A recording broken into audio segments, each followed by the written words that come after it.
प्रभु, क्या संसार में केवल सुख का होना संभव नहीं है? प्रत्येक आत्मा का लक्ष्य केवल सुख की प्राप्ति ही तो है।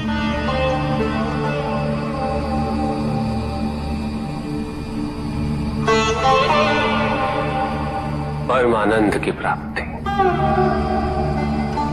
किंतु हम सुख नहीं,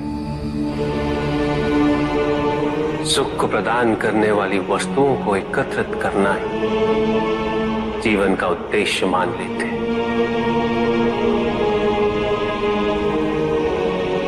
ये समस्त संसार माया है, सब कुछ नश्वर है।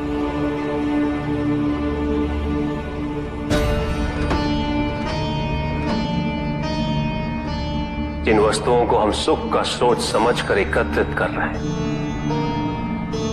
वो सदैव नहीं रहेंगे।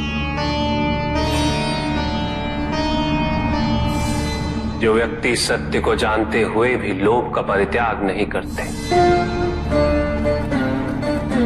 वो सदैव इन्हें खोने के भय में जीते।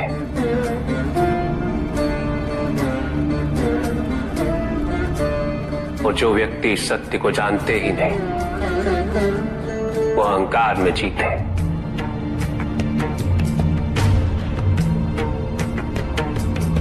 और जहां अहंकार और भय उपस्थित हो,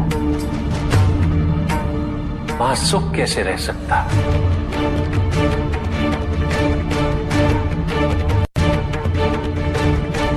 किसी को ये दुख है कि उसके पास कुछ भी नहीं, और जिसके पास सब कुछ, उसे ये दुख है कि पाने को कुछ शेष नहीं। सुख को हम स्वयं अपने दृष्टिकोण से परिभाषित कर देते हैं, जबकि वास्तविकता इससे भिन्न है।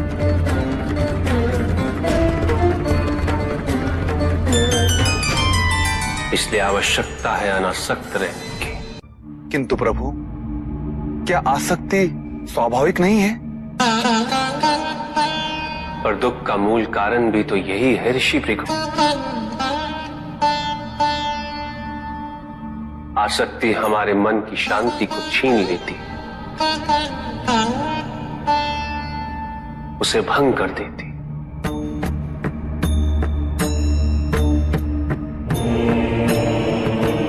हमारी बुद्धि को स्थिर नहीं रहने देती, उसे चंचल बना देती।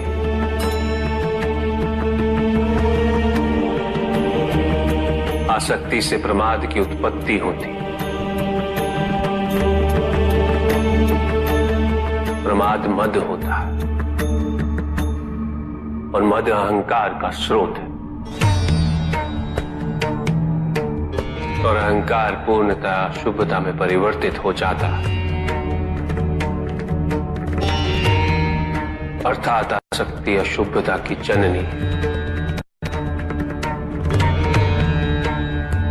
इसलिए अनावश्यक है। तो प्रभु, आसक्ति को अनासक्ति में कैसे परिवर्तित किया जा सकता है? और हम आसक्ति से कैसे उबर सकते हैं प्रभु? आसक्ति से मुक्त होना ही अनासक्ति है। आसक्तिहीन होने के लिए अपने और पराये का भेद मिटाना अनिवार्य है।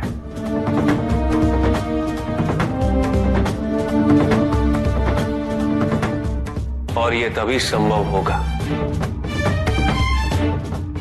जब हम सुख की खोज बाहर नहीं, अपने भीतर करें।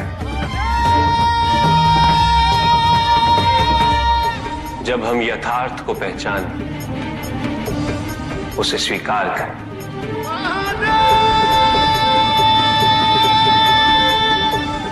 हम अपने सुख को सांसारिक तत्वों से परिभाषित नहीं करें। जब तक हम ऐसा करते रहेंगे, हम बंधते जाएंगे। जब हम स्वयं अपने भीतर झांकना आरंभ करेंगे, हमारी मुक्ति का मार्ग स्वतः प्रशस्त होता जाएगा। महादेव, आपने हमें दुख का कारण तो बता दिया,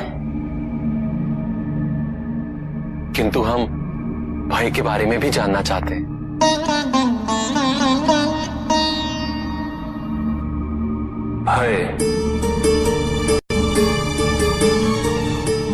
भय का स्रोत है इच्छा।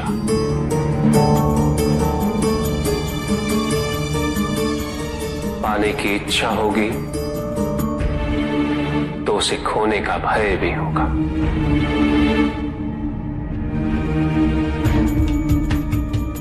यदि जीवित रहने की इच्छा है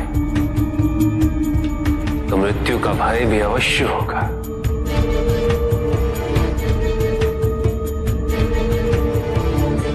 किंतु केवल मनुष्य ही नहीं, देवता, गंधर्व सभी इस भय से ग्रसित हैं।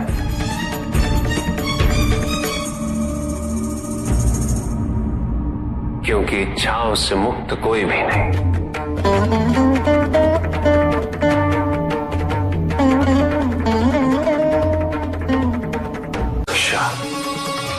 ईर्ष्या, द्वेष और निंदा और षड्यंत्र जैसे पाप भय से ही उत्पन्न होते हैं। और प्रत्येक पाप का प्रायश्चित केवल दुख और कष्ट उठाने से ही संभव होता है।